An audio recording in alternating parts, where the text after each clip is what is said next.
Olá, jogador! Hoje vamos analisar a partida entre M. Carlsen com as peças brancas e V. Anand com as peças pretas. C4. I6. D4. D5. Cavalo C3. C6. I4. D. Captura em I4. Cavalo captura em I4. Bispo B4 cheque. Cavalo C3. C5.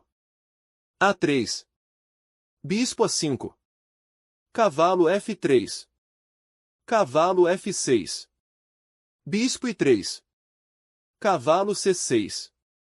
Dama D3. C. Captura em D4. Cavalo captura em D4. Cavalo G4. Roque longo. Cavalo captura em I3. F. Captura em I3. Bispo C7. Cavalo captura em C6. Esse lance foi impreciso. O melhor lance era cavalo B5. B. Captura em C6. Dama captura em D8 cheque. Bispo captura em D8. Bispo I2. Rei I7. Bispo F3. Bispo D7. Cavalo I4. Bispo B6. C5. F5. C. Captura em D6. F. Captura em I4. B7. Torre de A. B8. Bispo captura em I4. Torre captura em B7. Torre de H. F1. Torre B5. Torre F4. G5. Torre F3. H5. Torre de D. F1. Bispo I8. Bispo C2. Torre C5. Torre F6. H4. I4. A5.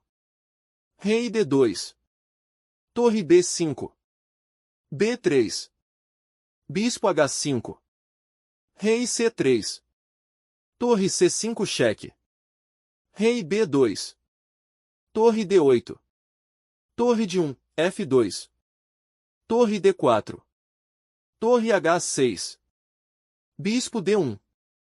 Bispo B1. Torre B5. Rei C3. C5.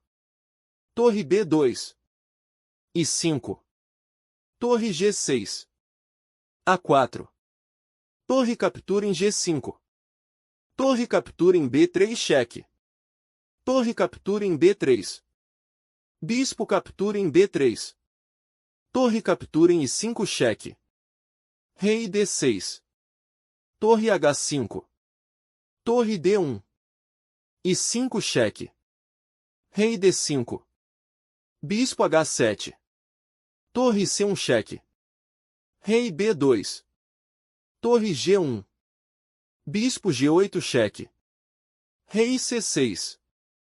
Torre H6 cheque. Rei D7. Bispo captura em B3. A. Captura em B3. Rei captura em B3. Torre captura em G2. Torre captura em H4. Rei I6. A avaliação passou a ser de 3.2. Esse foi um erro grave. O melhor lance era Torre I2. A4. Rei captura em I5. A5. Rei D6. Torre H7. Rei D5. A6. C4 cheque. Rei C3. Torre A2. A7. Rei C5. Esse lance foi impreciso. O melhor lance era Torre A4. H4. Vitória das brancas. Muito obrigado por assistir. Não esqueça de se inscrever e deixar suas sugestões.